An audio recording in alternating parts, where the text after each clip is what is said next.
Hola, muy buenas noches a todos. Soy Pedro Amorós y quiero daros la bienvenida, los buenos días, buenas noches, buenas tardes, desde donde nos conectéis a este nuevo programa de Déjame entrar, un programa que está producido por Mindalia Televisión, que es la televisión del pensamiento positivo, de la conciencia y, al fin y al cabo, de la alegría y de la espiritualidad. Y esto es lo que nunca debemos de perder, cosa que nos hace humanos a todos, ¿no? Y dejarnos un poco, bueno, pues llevar por esa vibración buena que se supone que nos va a dar un buen giro a nuestra existencia.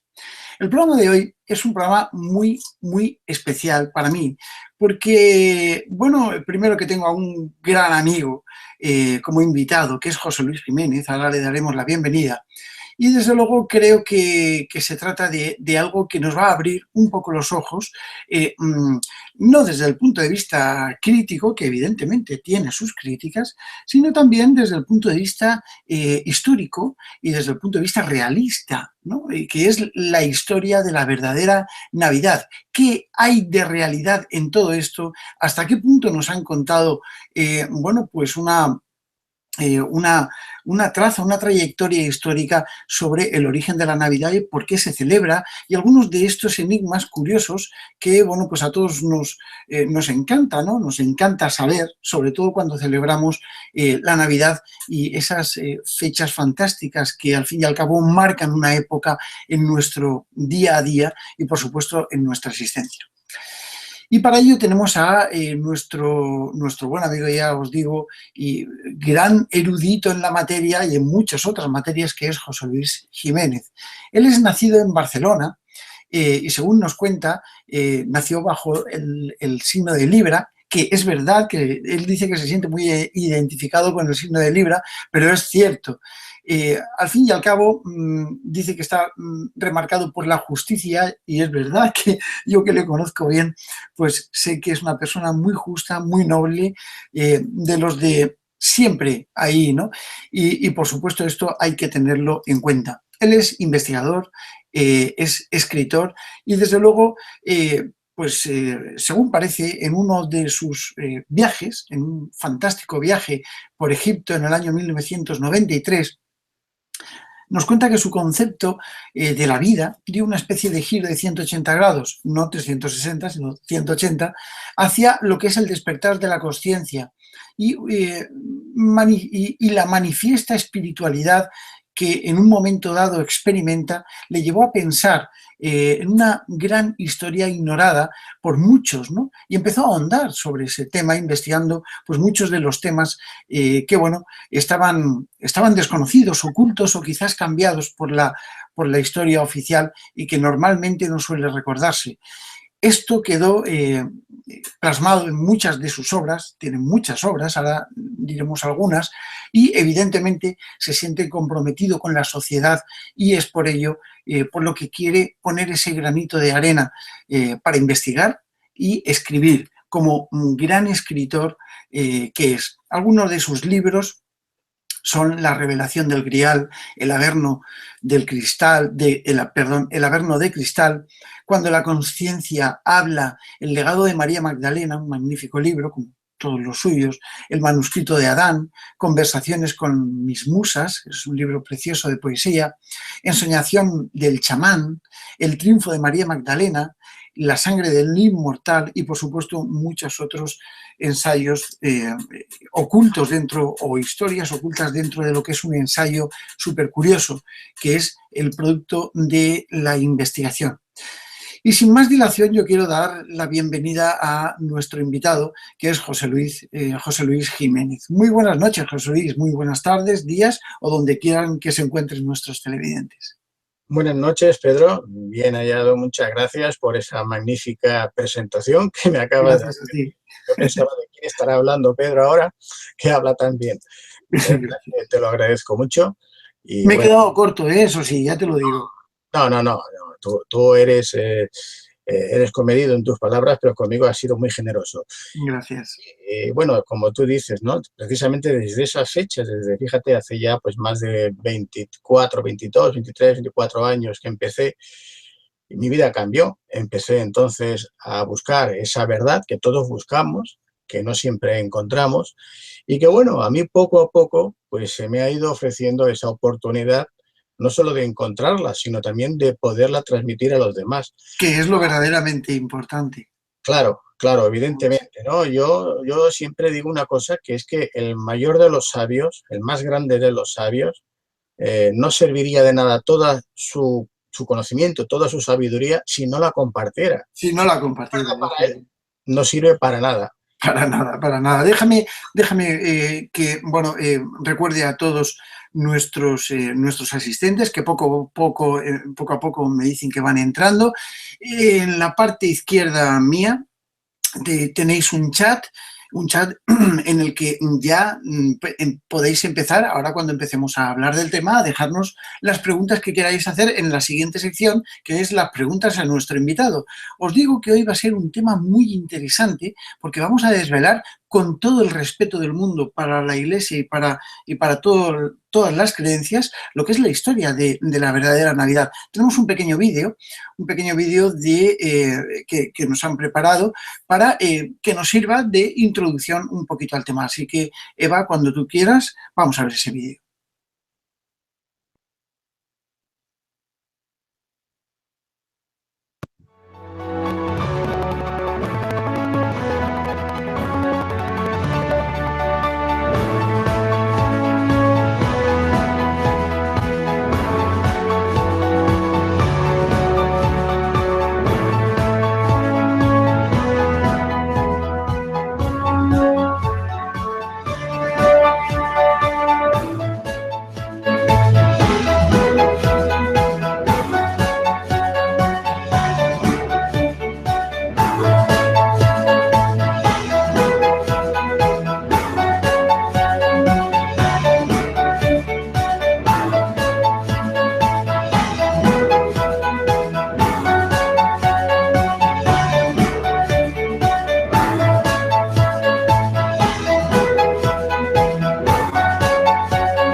Bueno, vemos que te has recorrido prácticamente todo el mundo con la búsqueda de respuestas.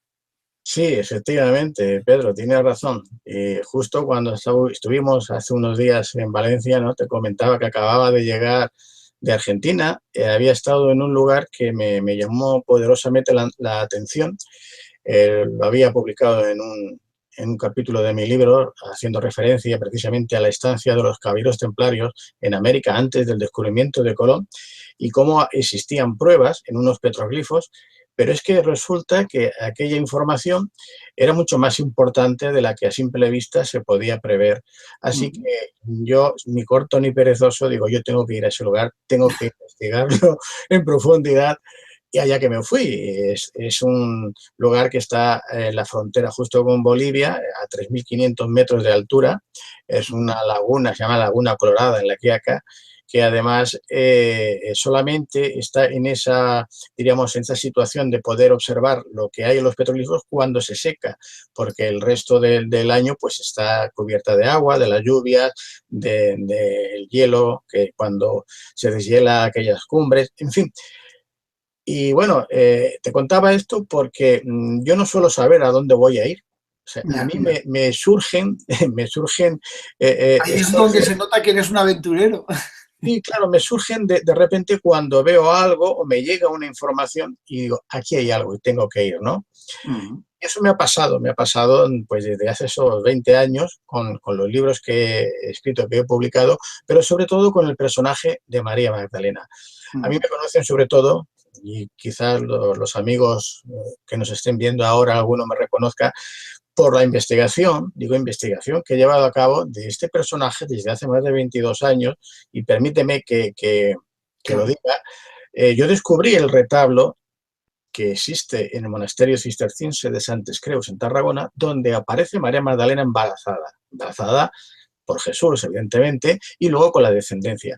Una información que dejaron unos caballeros templarios cuando la orden fue disuelta, con posterioridad ya al 1307, los que consiguieron huir, pues se establecieron en esta franja entre Cataluña y el Maestrazgo, en esta zona donde luego los cátaros habían estado previamente también asentados, esta comunidad cristiana catalogada de herejía, de herejes por la Iglesia Católica que diezmaron en la cruzada.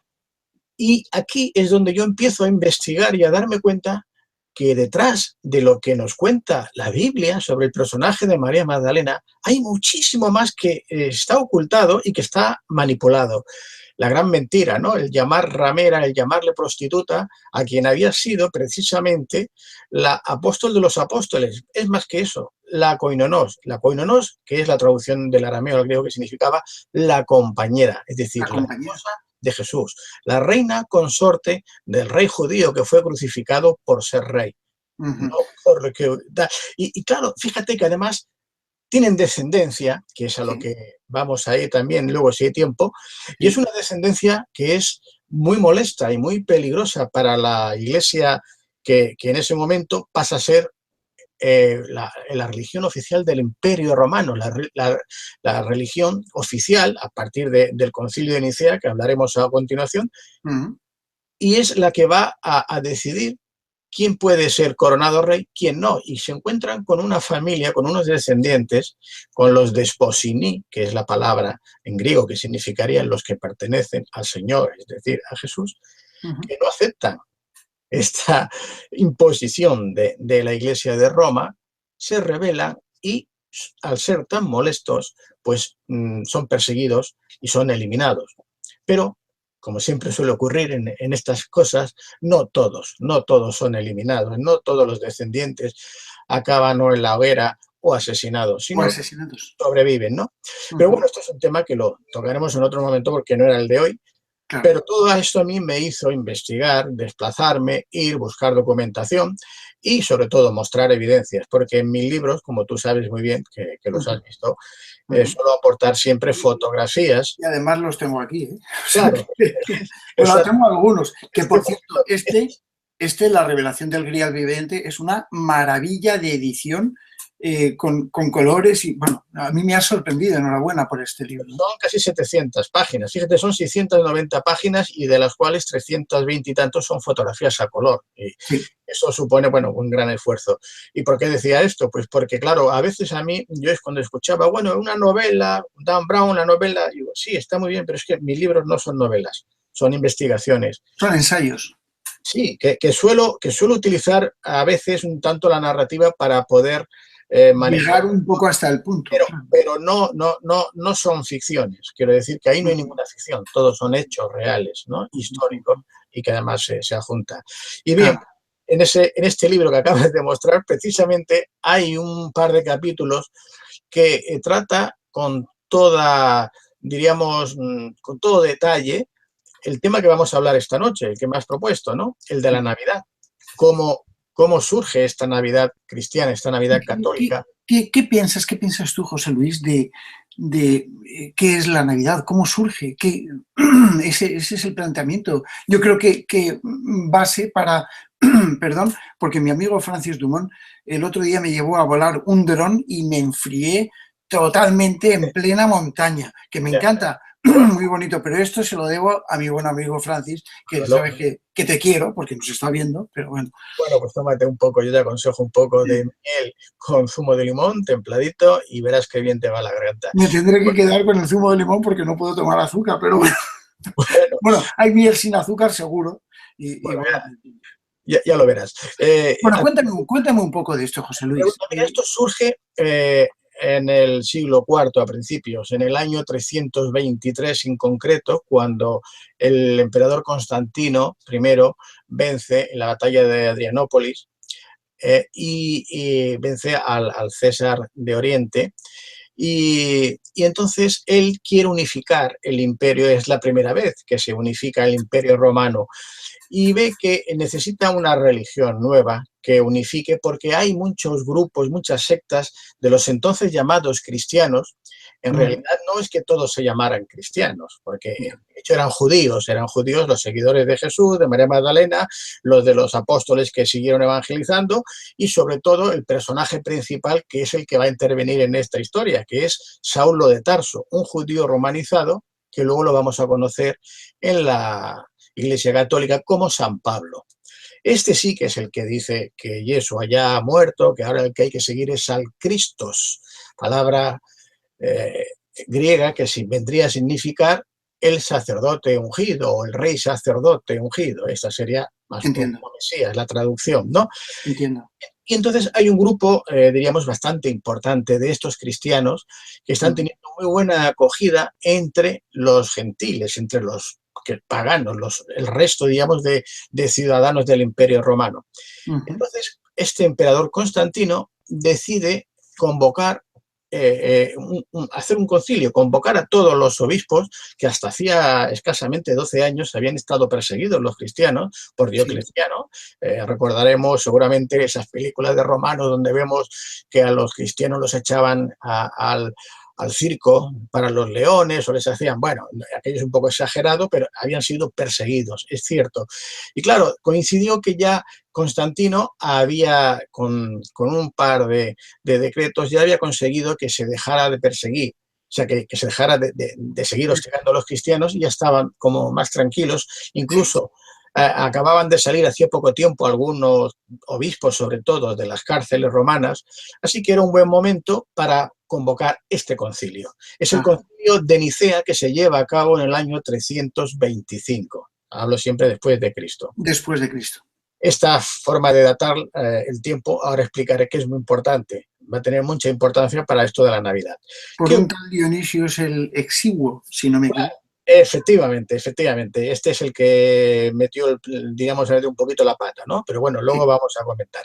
¿Qué ocurre?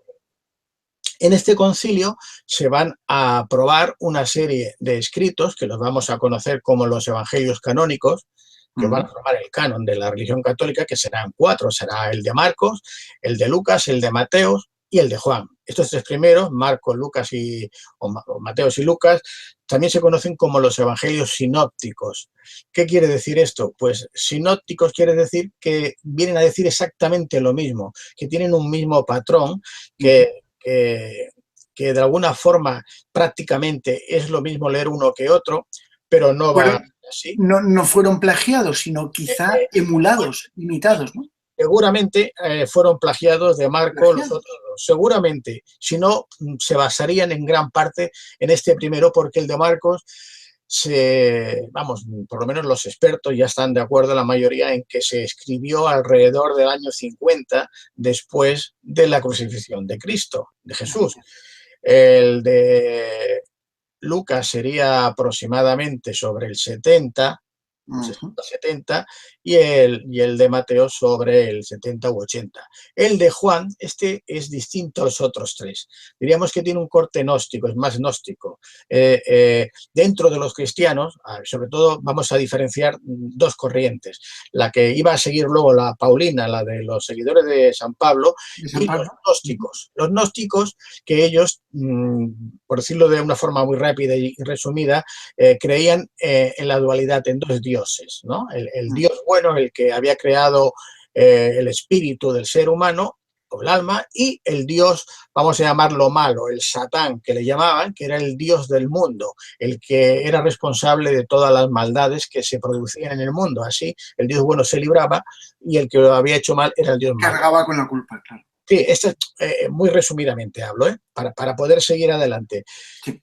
Este concilio, evidentemente, no todos los obispos que asisten, habían como 300, el propio emperador se encargó de correr con todos los gastos al propio papa de entonces, que era Silvestre I, le regaló el Palacio de Letrán, con la iglesia donde ahí iba a vivir cómodamente, rodeado de todo tipo de lujos. No asistió al concilio porque estaba mayor y, bueno, mandó a algunos emisarios. Aquí podríamos entretenernos hablando de este personaje un buen rato, pero vamos a dejarlo aparte porque no intervino. Lo que sí ocurrió es que intervinieron obispos, sobre todo Eusebio de Nicomedia. Nicomedia era entonces la capital donde estaba el propio emperador, era familiar del emperador, de Constantino. Y este hombre era un seguidor aférrimo de Arrio. Arrio, que es un personaje que en aquellos momentos no era obispo aún, luego con el transcurso del tiempo pasaría a ser obispo, el obispo Arrio, y se iba a producir lo que se conoce como la herejía arriana. Los arrianos precisamente eran los que decían que Jesús no era Dios que se había hecho hombre, como afirmaban los obispos, digamos, de seguidores de San Pablo, de la Iglesia Católica, sino que era una criatura, que Dios se había creado a su hijo, que sería el Logos, y no sería él convertido en hombre, sino que sería una criatura, por lo tanto, creada por Dios. Este matiz, que pues parece que no sea tan importante, les llevó a un enfrentamiento. Se produjo la primera ruptura, por decirlo así, dentro de la iglesia oficial del Imperio Romano, que era la católica, y fueron excomulgados y extraditados. De hecho, Arrio no llegaría a ser aceptado, no llegó a poder acceder otra vez a la comunión y en la iglesia, porque a pesar de que el emperador Constantino lo ordenó al obispo de entonces para que lo aceptara, un día antes de que se venciera el plazo que tuviera el obispo que aceptarlo, él dijo que no lo aceptaba y lo mandó envenenar y murió. Así que Arrio no llegó a volver a ser católico, ¿no? Porque no. Bueno, esta forma de actuar, luego en la historia vamos a ver que se va a repetir muchísimo, muchísimo. Y ahora no vamos a hablar ahora de la iglesia, vamos a hablar de este momento cuando se va a fundar la natividad, la Navidad. La clave está aquí. Entonces, ¿qué pasa? Pues Constantino, que es el que lo manejó todo, el emperador, aquí incluso se llevó a cabo, se creó lo que se conoce como el credo niceno, que fue como una especie de declaración para que todo el mundo aceptase precisamente, en este caso, la figura de la Trinidad, del Dios, el Padre y el Hijo en uno solo, ¿no? Entonces, el credo en Dios Padre, que se conoció como el credo niceno. Luego, con el paso del tiempo, eso fue transformando hasta el que existe hoy día. Y no solamente fue esto, sino que él, el propio emperador, dentro de esta nueva religión del Imperio Romano, que ya sabemos que se llama Iglesia Católica, Apostólica y Romana, ya vemos que no aparece el nombre ni de Jesús ni de Cristo por ningún sitio, porque era del Imperio Romano, él va a hacer una especie de sincretismo, porque él se da cuenta que estos cristianos están teniendo mucha aceptación, pero por otro lado tiene a los que son paganos, a los que son como él, adoradores del Solis Invictus, es decir, del sol victorioso, una religión pagana que él mismo era el sumo pontífice. era el máximo representante de esta religión, el emperador Constantino.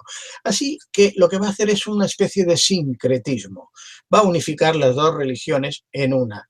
¿Y qué hace? Introduce dentro de los misales, de los rituales, por decirlo así, de esta religión cristiana, pues lo que es la tonsura que vemos luego a los sacerdotes, el utilizar cánticos como el Kyrie eleison, la quema de inciensos, de hierbas, las velas, incluso los anillos de esposos, de casados, todo esto se introduce en la Iglesia Católica cuando era exclusivo de esta religión pagana del Solis Invictus. Es más, y aquí es cuando viene lo bueno, el Solis Invictus se celebraba, que es el sol victorioso, el 25 de diciembre, porque el solsticio de invierno, que se produce entre el 21 y el 22 de diciembre, en el hemisferio norte estamos hablando, que es de donde nos encontramos, dentro de la Tierra, son estos 3 días que el sol parece como que no se ve, que no se mueve y luego aparece y vuelve a salir, ¿no? Ese sería el nacimiento. O sea, la natividad del sol. Nace el sol el 25 de diciembre y es cuando se celebraba en el Imperio Romano, en esas fechas, de hecho en concreto, se celebraba desde el 17 de diciembre hasta el 23 de diciembre. Esos días se conocían como las fiestas saturnales o saturnalias, por el rey por el dios Saturno, que veremos luego que incluso hay al respecto tradiciones que nos cuentan cómo en esas fechas los esclavos, los criados, tenían una especie como de licencia para hacer otras cosas, incluso cambiar los papeles con sus amos. O sea, por esos días era como que se les permitía cambiar incluso los papeles, habían orgías, celebraciones de todo tipo, se hacían muchos regalos, de ahí viene esa costumbre, esa tradición de hacerse regalos en Navidad, viene por esa fiesta, por esas Saturnalias. Y como he dicho, eso se incorporó a esta nueva religión del imperio, que era la católica. Y se decide que en el día 25 será la natividad de Jesucristo, de Jesús, el día 25 de diciembre. Pero no porque Jesús haya nacido en esta fecha, ahora veremos cuándo nació. Y esto se instaura así. Y se crea, se transforma esas festividades paganas del Solis Invictus en la nueva religión que ahora se llama católica, apostólica y romana, y que, como te estoy diciendo, es un sincretismo de la religión cristiana, de los seguidores de San Pablo y de la religión pagana del Solis Invictus. Bueno, sabemos perfectamente que dentro de lo que es la adaptación de algunas fechas paganas de antaño, pues evidentemente siempre se hacía algo así, ¿no? Para cristianizar las fechas empezaban a cambiarlas y empezaban a organizarse, si no me equivoco. Y claro, se solapaban las fiestas, las festividades paganas, se solapaban con una festividad cristiana. De hecho, el emperador Constantino lo primero que hace es cederles a los cristianos, a estos cristianos que llegan, templos para la oración y capillas, lugares dedicadas exclusivamente a un santo concreto. Ahí viene la adoración a estos mini dioses o santos, que eso estaba totalmente prohibido en la religión cristiana. Acordaros de la ley de Moisés, ¿no? De no adorarás a ningún otro dios. Al becerro de... En cambio, aquí se empiezan a adorar a santos, vírgenes y todo lo que sea. Todo esto lo introduce Constantino porque es lo que hacían en la religión pagana del Solis Invictus. O sea, sus seguidores paganos, los que adoraban al Solis Invictus, no dejaron de hacer lo que hacían. Siguieron. De hecho, en el libro, en los primeros siglos del cristianismo, aún yo aporto algunas fotografías de lugares donde se ve a Jesús y a María Magdalena, que eran esposos y eran reconocidos y todo el mundo los veneraba como tales, a él como el dios Sol, como el dios masculino, el Solis Invictus, y a ella como la diosa Selene, la diosa luna, la diosa madre creadora de vida, la diosa femenina, que luego la vamos a ver representada más adelante, pero que no me quiero ahora desviar del tema que nos toca hoy. Muy bien, porque realmente es que yo aquí tengo ¿cómo se llega, pues esto que nos estabas explicando antes, Dionisius el Exiguo? Es decir, ¿en qué falla este hombre o cómo de alguna manera su error hace que tengamos un concepto bastante equivocado de lo que son las fechas. Sí, mira, te voy a explicar exactamente cómo ocurrió esto. De hecho, es un papa, creo que es, voy a intentar, perdona, que no quiero buscar un trozo de evangelio que luego nos va a servir para no equivocarme bien. Uh-huh. Espera un momentito, que quiero ver si lo tengo por aquí. Es que la verdad es que es una de las cosas interesantes, sobre todo para poder centrar el objeto de las fechas, porque al fin y al cabo la Navidad nosotros la celebramos el 25 de diciembre y siempre tiene lo que es una trascendencia importante, ¿no? Sí, mira, yo quería decirte esto, verás, que me lo he estado apuntando porque es muy interesante y no quiero que se me olvide algo. Si me permite, Adelante, mira, adelante.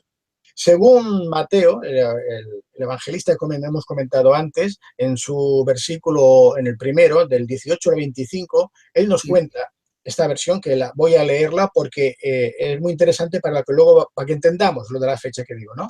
adelante. Y dice, el nacimiento de Jesucristo fue así. Su madre, María, estaba desposada con José y antes de vivir juntos, resultó que estaba embarazada, que había concebido en su seno por obra del Espíritu Santo. Dice así. Pero José, su esposo, como era justo y no quería denunciarla o repudiarla, determinó repudiarla en secreto. Uh-huh. Y mientras estaba cavilando en ello, un ángel del Señor se le apareció en sueños y le dijo, José, hijo de David, no temas recibir a María, tu mujer, porque lo engendrado en ella es obra del Espíritu Santo. Y dará a luz un hijo, y le pondrás el de nombre Jesús, porque él salvará a su pueblo de sus pecados. Todo esto aconteció para que se cumpliese lo dicho por el Señor por medio del profeta cuando dijo, He aquí que la Virgen concebirá en su seno y dará a luz un hijo y lo llamarán Emmanuel, que traducido a nuestro idioma significaría Dios con nosotros. Y luego ya sigue diciendo, y despertando José del sueño, hizo como el ángel del Señor le había mandado y recibió a su mujer, a María, en su María. casa. Pero no la conoció. Conoció quiere decir que no mantuvo No relación. tuvo relaciones sexuales. Exacto, hasta que dio a luz a su hijo primogénito, es decir, hasta que nació Jesús, y le puso por nombre Jesús. Bien, este es el de Mateo, como he dicho. Veamos lo que nos dice ahora Lucas en su Evangelio sobre el nacimiento de Jesús. Dice así. Sucedió en aquellos días que salió un decreto del emperador Augusto ordenando que se empadronase todo el imperio. Este primer empadronamiento se hizo siendo Cirino gobernador de Siria, y todos iban a empadronarse cada cual a su ciudad. También José, por ser de la casa y familia de David, subió desde la ciudad de Nazaret, en Galilea, a la ciudad de David, que se llama Belén, en Judea, para empadronarse con su esposa María, que estaba encinta. Y sucedió que mientras estaban allí, le llegó a ella el tiempo del parto, y Uh-huh. dio a luz a su hijo primogénito. Lo envolvió en pañales y lo recostó en un pesebre, porque no había sitio para ellos en la posada. En aquella misma región había unos pastores que pasaban la noche al aire libre, velando por turno su rebaño. De repente, un ángel del Señor se les presentó. La gloria del Señor los envolvió de claridad y se llenaron de gran temor.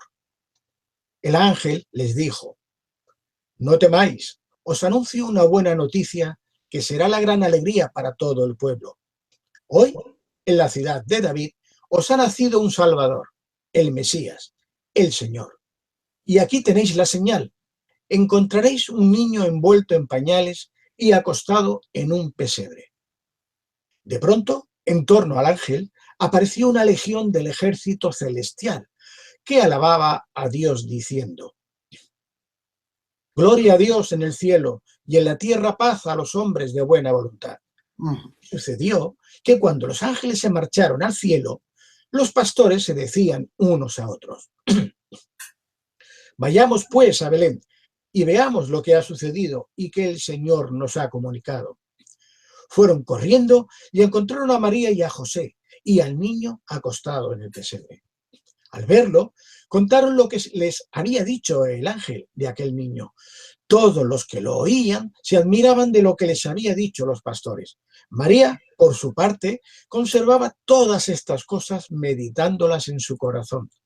Y se volvieron los pastores dando glorias y alabanza a Dios por todo lo que habían oído y visto, conforme a lo que se les había dicho. Bien, hasta aquí, perdona.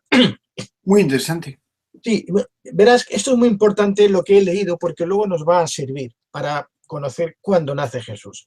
Sí. Y te decía porque hasta aquí todo lo que hemos visto hace referencia al nacimiento de Jesús, según cuentan los evangelios de Mateo y Lucas, como hemos dicho, pero yo antes de pasar a analizar el contenido de estos textos que vamos a hacer, me gustaría seguir, si me lo permites, leyendo lo que nos dice el Evangelio de Mateo al respecto de la visita de los magos.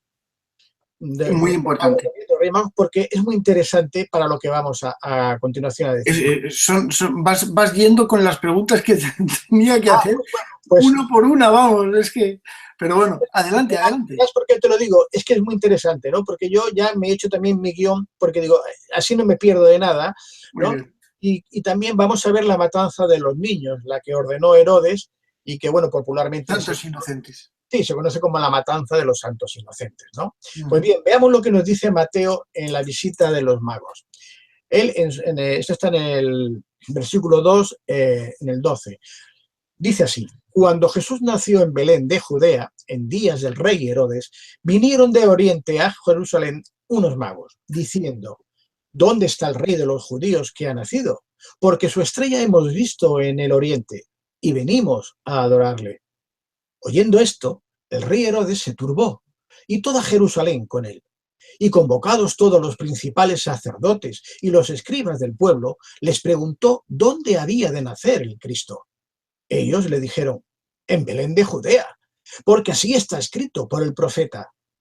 Y tú, Belén, de la tierra de Judá, no eres la más pequeña entre los príncipes de Judá, porque de ti saldrá un guiador, que apacentará a mi pueblo Israel. Entonces Herodes, llamando en secreto a los magos, indagó de ellos diligentemente el tiempo de la aparición de la estrella. Y enviándolos a Belén, dijo: id allá y averiguad con diligencia acerca del niño, y cuando le halléis, hacedmelo saber, para que yo también vaya y lo adore. Ellos, los magos, habiendo ido al rey, se fueron, y he aquí la estrella que habían visto en el oriente, que iba delante de ellos, hasta que llegando se detuvo sobre donde estaba el niño. Y al ver la estrella se regocijaron con muy grande gozo, y al entrar en la casa vieron al niño con su madre María, y postrándose lo adoraron, y abriendo sus tesoros le ofrecieron presentes: oro, incienso y mirra. Pero siendo avisados por revelación en sueños que no volviesen a Herodes, regresaron a su tierra por otro camino. Y veamos ahora lo que decía de la matanza de los niños, según Mateo también 2, del 13 al 15.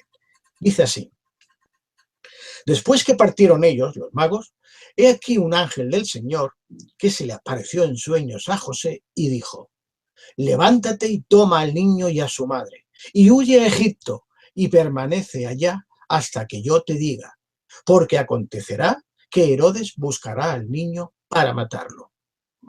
Y él, despertando, tomó de noche al niño y a su madre y se fue a Egipto. Y estuvo allá hasta la muerte de Herodes, para que se cumpliese lo que dijo el Señor por medio del profeta, cuando dijo: de Egipto llamé a mi hijo. Bien, hasta aquí ya conocemos los pasajes de los evangelios que nos cuentan de qué manera fue engendrado o cuándo y cómo nació Jesús.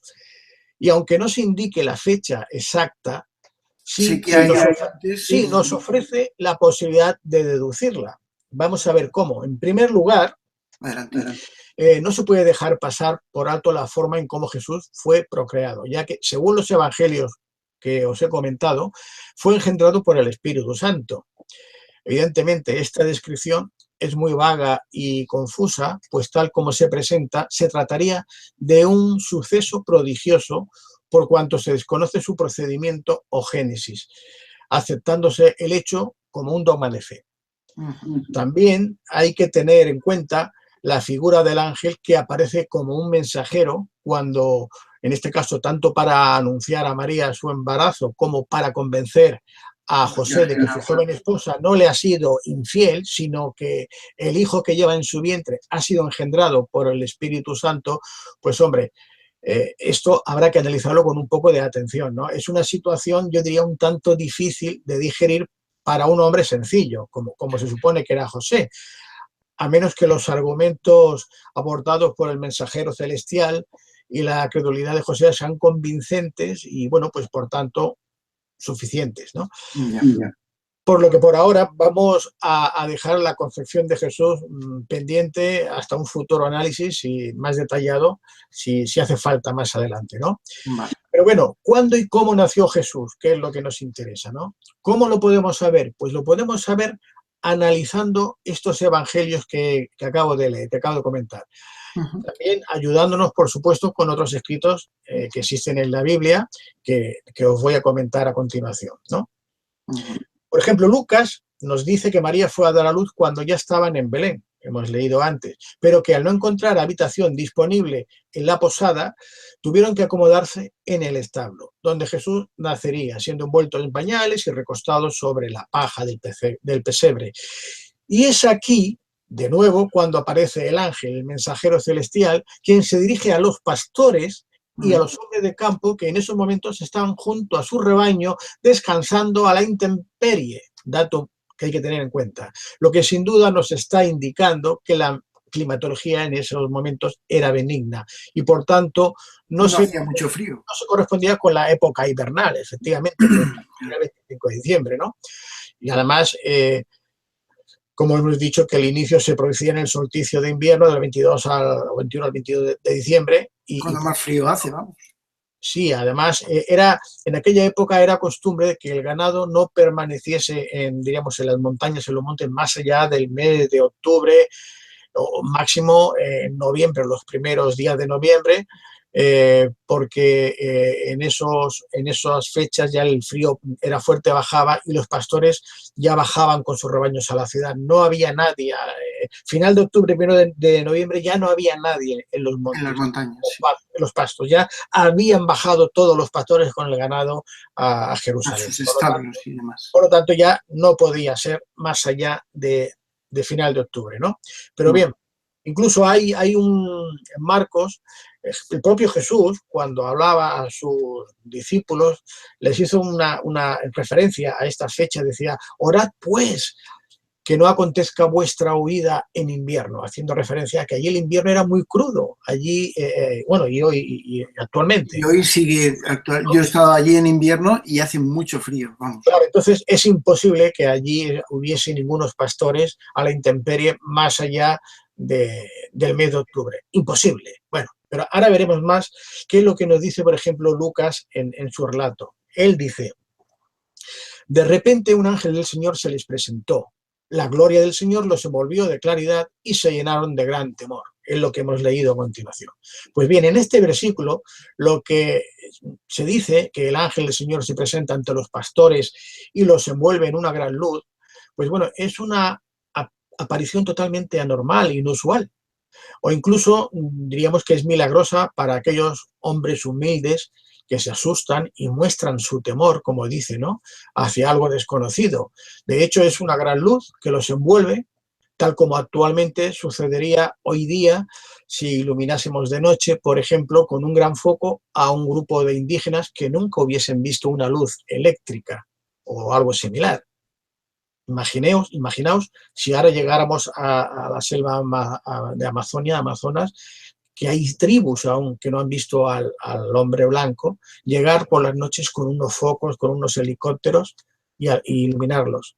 Bueno, acabarían huyendo despavoridos del susto. Y si les preguntáramos, si pudiéramos conocer su idioma y preguntarles qué han visto, seguramente que la interpretación sería muy parecida a la que nos está dando aquí el evangelista sobre lo que vieron los pastores, ¿no? Entonces, bueno, esta situación además la vamos a encontrar en otros pasajes también de los evangelios en repetidas ocasiones, ¿no? Y vamos a ver que nos va a dar respuestas sobre hechos que se considerarían milagrosos, prodigiosos en aquel entonces, pero que hoy día sabemos que son cotidianos, ¿no? Bueno, Entiendo. sigo con lo que decía. Verás que tiene mucha importancia todo esto, porque, Claro, es que todo esto nos lleva a ir atando pequeños cabos que nos claro, conducen que al a final, poder averiguar cuál es la verdadera natividad del Señor, de Jesucristo. claro, ahí está, exacto. Por eso lo tengo que comentar, Pedro, ¿eh? Es Entonces, necesario. sí, el ángel les dice, ¿no? Continúo con lo que les dijo, dice, no temáis, os anuncio una buena noticia que será de gran alegría para todo el pueblo. Dice, hoy en la ciudad de David os ha nacido un Salvador, el Mesías, el Señor. Y aquí tenéis la señal, encontraréis un niño envuelto en pañales y acostado en un pesebre. De pronto, en torno al ángel apareció una legión del ejército celestial que alababa a Dios diciendo, gloria a Dios en el cielo y en la tierra paz a los hombres de buena voluntad. Bueno, en estos pasajes anteriores, que van desde el 10 al 14, se dice que el ángel anuncia a los pastores el nacimiento del Salvador, el Mesías, es decir, como decía antes, el rey sacerdote ungido, Sí. indicándoles dónde tienen que ir a adorarlo. A la vez que aparece de repente, fíjate, dice, una legión del ejército celestial. Bueno, pues esto es otro dato que nos va a resultar también muy esclarecedor en otros análisis que ahora haremos, pero sobre todo Esto no lo he entendido muy bien, pero nos sirve para tomar nota de este hecho, porque no se trata de otros ángeles. Fíjate que dice una legión del ejército celestial, es decir, lo que es igual a una fuerza de choque o de ataque por si fuese necesario. Bueno, entiendo. a este respecto quiero hacer una pequeña aclaración o añadir un dato que nos va a dar una idea de la gran cantidad de fuerza militar que es mostrada a aquellos sencillos hombres que están allá. Y a fin de que nuestros amigos espectadores se hagan una idea, tengo que decirles que una legión romana estaba compuesta por un cuerpo de infantería pesada de unos 4.200 soldados. Y esto según lo que indicaba el historiador romano Polibio. Pero, por ejemplo, también podría ser incluso mayor, según cuenta Tito Livio, que llegaría a tener entre 6.000 y 6.300 hombres, lo cual pues, nos viene a dar una idea de la situación vivida por aquellos humildes pastores al Entiendo. presentarse ante ellos tal contingente militar, ¿no? Y Entiendo. ante Permítame, José Luis, un pequeño inciso, recordar a todos nuestros espectadores que en la parte izquierda de mí tienen el chat. Lo único que tienen que hacer para las siguientes preguntas, que dentro de unos 15 minutos aproximadamente vamos a lanzar a nuestro invitado, es poner pregunta en mayúscula y a continuación pues elaborar las preguntas. Estamos hablando de la verdadera fecha de la Navidad. ¿Por qué esto es así? José Luis nos está introduciendo el tema. Estamos hilvanando punto por punto cómo se desarrolla la historia según los evangelios y, bueno, pues las tradiciones que encontramos en todo el contexto y el contorno donde Jesucristo pues nació. Adelante, José Luis. pues sí, decía que bueno, y ante este suceso, ¿no? Cabe preguntarse por qué esa muestra de fuerza a unos sencillos pastores que ni siquiera saben a quién y a dónde deben ir Tienen que a adorar. adorar. ¿No?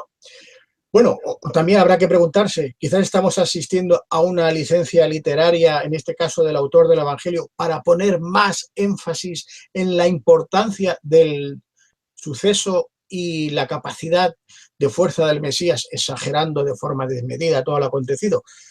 Bueno, pudiera ser eso también, pero sigo en el último párrafo y voy a ir un poco rápido que dice, sucedió que cuando los ángeles se marcharon al cielo, los pastores se decían unos a otros, vayamos pues a Belén y veamos lo que ha sucedido y que el Señor nos ha comunicado.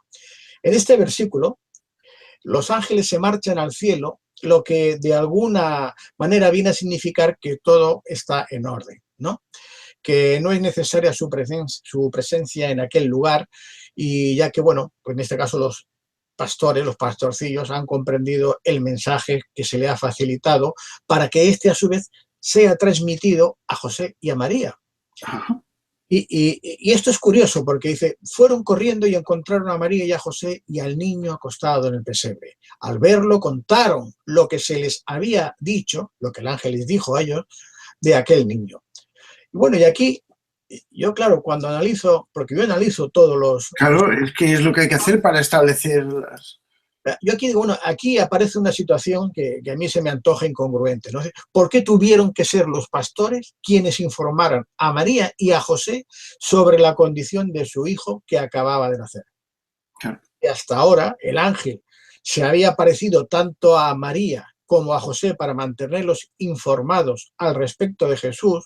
¿Por qué en un momento tan importante como es el nacimiento del niño Jesús son informados a través de unos sencillos pastores que ni siquiera conocían? Entiendo. Bueno, Es un dato que hay que tener también en cuenta, claro. todo esto nos va a servir, pero bueno, yo pienso que la posible respuesta parece indicar que era necesario que las gentes tuvieran conocimiento del gran suceso, así como la suma importancia y relevancia del niño que acababa de nacer. Además de que, tal como ya había comentado anteriormente también, ¿no?, en estos evangelios, eh, estos evangelios eran redactados de una manera que no sirvieran solamente como registro, diríamos, biográfico de Jesús, sino también para hacer una especie de proselitismo.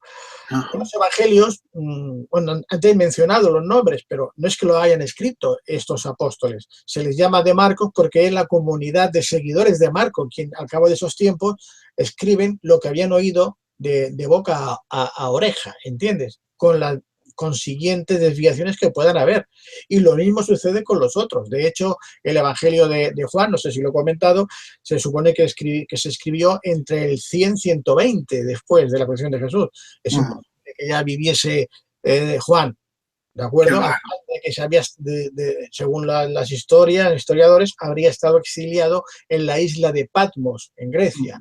Ujú. Por lo tanto, está claro, es evidente de que quien escribió los evangelios no fue el evangelista en sí, sino la comunidad de seguidores De de cada. seguidores de cada uno de los evangelistas. Claro, y entonces aquí es posible que cada uno le ponga ese énfasis que quiere resaltar para darle mayor importancia, ¿no? Entiendo. Por eso quiero hacer esta matización, ¿no?, al leer.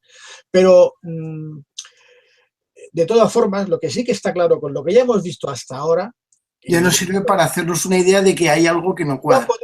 ya podemos confirmar que Jesús no nació el 25 de diciembre. ¿De acuerdo? Hasta aquí ya está claro, ¿no? Y si acaso hubiese nacido, diríamos, justo al comienzo de la estación otoñal, es decir, a finales de septiembre, sería la época más idónea, pero ¿tenemos alguna prueba o evidencia que nos confirme tal suposición? Pues sí, la tenemos. Mira, siguiendo este Evangelio de Lucas, en el capítulo 1 del 5 al 15, se dice que en el momento de la concepción de Juan el Bautista, que este era primo de Jesús, pues su madre Isabel era prima de María, la madre de Jesús, pues bien, en la concepción de Juan el Bautista, su padre Zacarías, el cual era sacerdote del grupo de Abías, que eran un grupo de sacerdotes que oficiaban en el templo, pues había oficiado durante el 8º turno en el templo de Jerusalén y según continuaba diciendo en este evangelio el propio Lucas, que está en 1:24 al 36, decía que Jesús nació 6 meses después de Juan el Bautista. O sea, esto lo sabemos por este evangelio, sabemos Está que claro. Jesús nace 6 meses después de Juan el Bautista. Y nos está diciendo que Juan el Bautista, en el momento de la concepción y tal, su padre, Zacarías, que era sacerdote del grupo, había estado oficiando durante el 8º turno en el templo de Jerusalén. Ya tenemos un dato fundamental. Vale, y ahora, ¿cómo sabemos a qué fecha se corresponden los turnos de oficio en el templo? Bien, de acuerdo a lo que podemos leer en Crónicas, en Crónicas 24, del 7 al 9, había 24 grupos de sacerdotes que servían por turnos en el templo de Jerusalén. Y tal como dice Lucas en versículo 1 del 5 al 14, dice que a Zacarías, el padre de Juan, y que también era sacerdote de la casa de Abías, le tocó oficiar en el templo durante el 8º turno. Pues bien, si contamos los turnos desde el inicio del año, al grupo de Abías, al que pertenecía Zacarías, le correspondió oficiar en el templo a principios del mes de junio, es decir, desde el día 8 al 14 del tercer mes del calendario lunar hebreo, que como sabemos es distinto al que tenemos ahora. Por tanto, y no teniendo constancia de que los embarazos de Isabel, en este caso la madre de Juan el Bautista, y de María, la madre de Jesús, hubiesen tenido ningún tipo de percance, o sea, que parieron con normalidad, a Juan habría nacido en el mes de marzo y, consecuentemente, Jesús nacería en septiembre. Ya sabemos que Jesús nació en el mes de septiembre. Pero bueno, aún podríamos añadir más datos. No me digas que me vas a decir el día. Sí. Bueno, vamos a estoy añadir más esperándolo. datos. Yo estoy dando los datos de dónde salen y esto es matemáticas. Aquí no me pueden decir. Matemáticas e historia, ¿no? Hasta ahora estamos alegando y aportando todos los datos que, bueno, cualquiera que conozca la tradición judía, que conozca los turnos del templo, lo que hemos estado comentando, que coja ahora el Evangelio y la Biblia y lea los Evangelios que acabamos de leer, que yo lo estoy haciendo para el que no vayan buscando, pero que lo pueden hacer. Además, esto queda grabado, ¿no? Y lo tengo también publicado en mi libro, por lo tanto, no, aquí no hay. Quiero decir que todo esto son datos contrastados y que cualquiera los puede comprobar por sí mismo. Pero bueno, te decía que aún podríamos añadir más datos que corroborasen lo ya expuesto. Como por ejemplo, en este caso tenemos la fecha del censo, la cual nunca podría haber sido en invierno.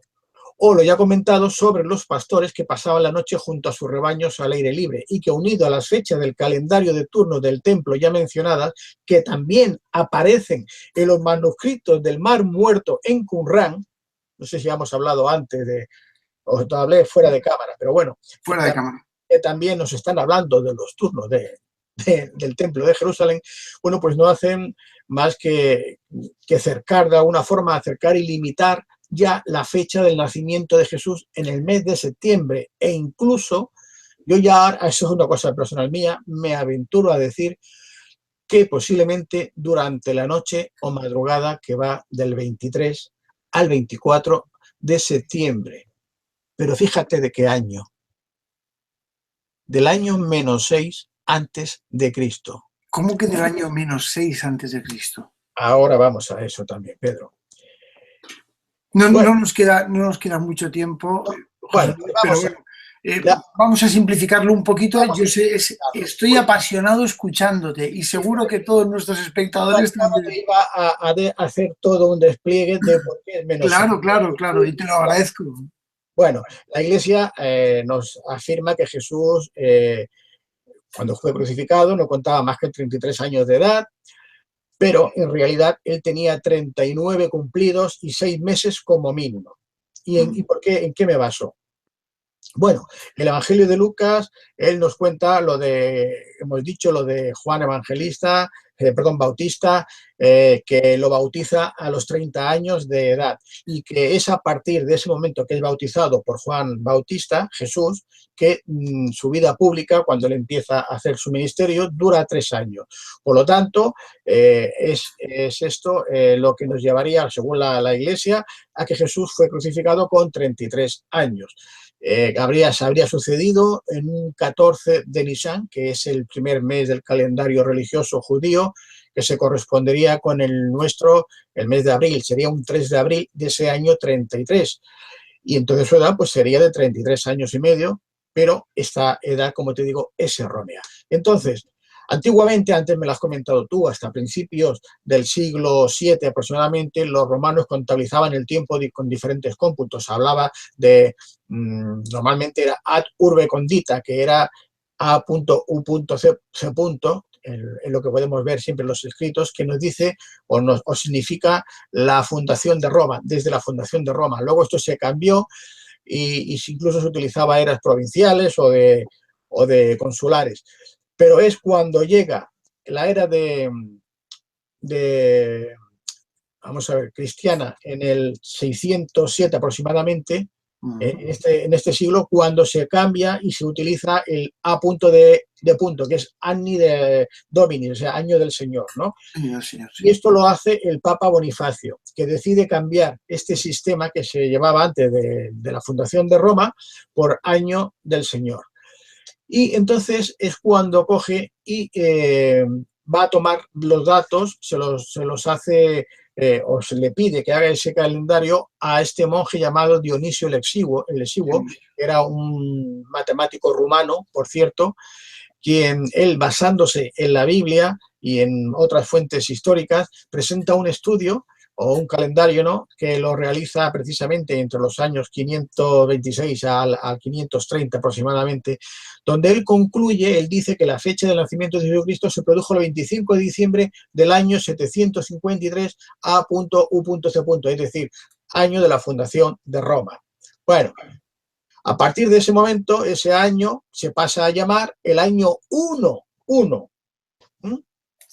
AD, es decir, año Domini, año del Señor. Porque los años anteriores a la fecha de este año se seguirían contabilizando como fundación de Roma. Pero bueno, debido a las confusiones que generaba el dominarlo de una forma u otra, se concreta, y esto fue ya en el siglo XVII, que los años anteriores al nacimiento de Cristo se van a llamar A.C. mayúscula, es decir, antes de Cristo, y los posteriores, como ahora conocemos ya, D.C. mayúscula punto, es decir, después de Cristo. Hablo en hispano, en español, ¿de acuerdo? Bueno, después se descubre que los datos que había hecho Dionisio el Exiguo eran incorrectos, que había calculado erróneamente la fecha del nacimiento de Jesús, y bueno, ello sucedió precisamente porque cuando se empezó a contabilizar la era cristiana, aún no se conocía el concepto del número cero. Claro. Los romanos utilizaban los números ordinales, ¿acordáis? 1, 2, tal, pero nunca el cero, ¿no? Ni en la numeración romana ni tampoco en la griega, que tampoco existía el concepto matemático del cero, por los que los años se contabilizaban de forma ordinal, es decir, primer año, segundo año, etc. Y debido a este error ya tenemos un año de diferencia que no se contabiliza, un año menos, ¿no? Y bueno, si esto ahora voy a ir avanzando en el tiempo, en el calendario actual que usamos, que es el gregoriano, se llama así por el Papa Gregorio XIII, que lo mandó crear en el año 1582, no recuerdo mal, empezó en el día 1 del mes de enero del año 1 después de Cristo. Por eso hemos dicho antes los de las letras, de antes, después, tal. Por lo que se dejó de contabilizar el año 1 de la edad de Cristo. Nos hemos perdido un año. Bueno, pero bueno, esto no es todo. Ahora resulta que este año, que es de menos, serían 34, ya no serían 33, pero nos faltan 5 años para los 6 que te he dicho yo menos, ¿no? Entonces, ¿dónde están esos 5 años que faltan?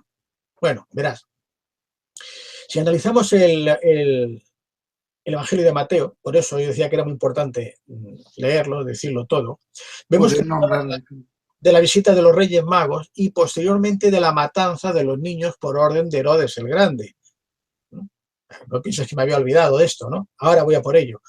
Y como ya hemos visto también en Mateo, en el 2, del 2 al 15, cuando dices que cuando Jesús nace en Belén, reinaba el rey Herodes el Grande, y que éste conocía la profecía del Mesías, el rey que libertaría al pueblo de Israel. Por eso cuando llegan los magos, los reyes magos de Oriente, le preguntan dónde está el rey de los judíos, qué tal, y Herodes, que teme ser destronado por este nuevo rey, es cuando decide matar a los niños, deshacerse de este posible rey, ¿no? Bueno, como cuenta Marcos, los reyes se marcharon por otro camino para no encontrarse con el rey, no tener que darle esta información. Y aquí es cuando viene lo que nos cuenta el Evangelio de Mateo, que sigue y dice: entonces Herodes, al ver que había sido burlado por los magos, se enfureció terriblemente y envió a matar a todos los niños de Belén y a toda su comarca, de 2 años para abajo. Fíjate qué dato, Pedro. De 2 años para abajo, según el tiempo que había precisado por los magos. Entonces se cumplió el oráculo del profeta Jeremías, que dijo: un clamor se ha oído en Ramá, mucho llanto y lamento. Es Raquel que llora a sus hijos y no quiere consolarse porque ya no existe. Esto es lo que tenemos en el Evangelio de Mateo. Pues bien, gracias a este pasaje de la matanza de los niños, llamado también de los santos inocentes, es que podemos saber que Jesús, cuando nació, reinaba Herodes I el Grande. Y es por esto que, al comprobar la fecha en que reinó Herodes, sabremos también la del año en que nació Jesús. Pero además, la historia nos lo ha facilitado aún más, si cabe. Fíjate, sabemos que Herodes nació en torno al 74 antes de Cristo, en la región Idumea. Él no era judío, era idumeo, un enemigo de los judíos. No voy a seguir porque no tenemos tiempo, ¿vale? Y que estaba al sur de la región de Judea. Y este Herodes murió en Jericó en el año 4 antes de Cristo. Herodes nació en el año 4 antes de nacer Cristo. Y esto está confirmado en varios lugares, sobre todo en la obra que se llama Historia del pueblo judío en tiempo de Jesús, que se fue publicada en 1896 por el académico Emile Schroeder, y en la que la gran mayoría de los académicos están totalmente de acuerdo en que Herodes murió entre finales de marzo y principios de abril del año 4 antes de Cristo. Por tanto, si Herodes muere en el año 4 antes de Cristo y sabemos que manda a asesinar a los niños de 2 años para abajo, ya tenemos un total de 6 años antes de Cristo, que aunque solamente fueran 5 años, que Jesús no tuviese 2 sino 1, nos da la cifra de 39 años y 6 meses aproximadamente, que sería la edad de Jesús en el momento de ser crucificado. Es posible que fuese incluso un poquito más, no quiero, pero no sabemos exactamente, como te decía, la edad que tenía Jesús en el momento en que tuvo que huir la Sagrada Familia a Egipto. Pero que no obstante, y vuelvo a repetir, nunca sería menos de 39 años. Entonces podemos fijar que, de alguna manera, según las investigaciones y todo lo que hay, escrito, e incluso los propios evangelios y todos los manuscritos antiguos, nos dice que la verdadera fecha donde nace Jesús es en septiembre, posiblemente del 23 al 24. Sí, en septiembre seguro. En septiembre, y ya no en el año 0, como nosotros, bueno. En septiembre no hay ninguna duda, Pedro, porque ya hemos hecho la cuenta, sabemos cuándo nació su primo Juan el Bautista, que fue en marzo, y sabemos, por los datos que tenemos en los evangelios, que Jesús nace justamente 6 meses después. Y como marzo nace entre el 20 y algo, Juan el Bautista, Jesús, pues exactamente tendría que ser en esta fecha, sobre el 23 al 24 de septiembre del año -6 antes de Cristo. O sea, 6 pues ahí tenemos esa fecha mágica, año -6 antes de Cristo, y José Luis Jiménez nos lo está explicando. Vamos, yo he estado absolutamente absorto escuchándote. Tengo 1000 preguntas más, pero bueno, has ido siguiendo algunas. Me ha quedado una cosa, no sé si nos da mucho tiempo, yo creo que no, vamos ya fuera de tiempo totalmente, pero es que no me he atrevido a cortar el tema ni a intervenir, porque evidentemente es un placer escucharte y ver cómo poco a poco has ido deduciendo hasta el punto. Yo sé que 2 palabras, a ver si lo pudieras decir. El tema del árbol de Navidad, ¿qué nos podrías decir? Bueno, esto es mucho más antiguo. Fíjate, esto viene ya de Sumeria, de los sumerios. Viene ya con Astarte, viene del dios Tammuz también, que aquí tendríamos que contar la historia cuando la madre y esposa a la vez, que se casa con el hijo, y bueno, planta un árbol en la tumba, y entonces empieza a decir que ahí se ha producido una especie como de milagro, empiezan a poner regalos, a adornarlo. Esto viene, fíjate, como de 6.000 años antes. O sea, es una barbaridad. Es una tradición antiquísima, ya te digo, de la cultura asiria. O sea, si es que al fin y al cabo la historia se vuelve a repetir. Nosotros hacemos un poco uso de todas las tradiciones antiguas y en aquellos tiempos también se hacían uso de esas tradiciones antiguas. De todas maneras, bueno, quiero felicitarte por esta exposición que nos has hecho magnífica y que creo que, bueno, pues que además de estar recogida en tus libros, que esto es evidente y lo podemos leer, pero escucharte a ti más o menos contarlo e ir deduciéndolo, pues es un verdadero placer. Vamos a darle paso en unos instantes a esas preguntas bueno, a nuestro invitado que eres tú. Así que, Eva, cuando quieras, adelante esa introducción.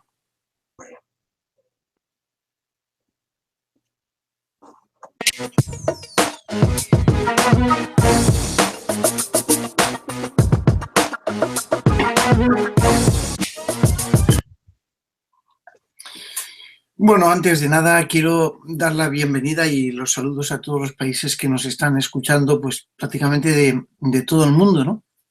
De todas partes, Chile, España, bueno, pues un montón de países, Colombia, bueno.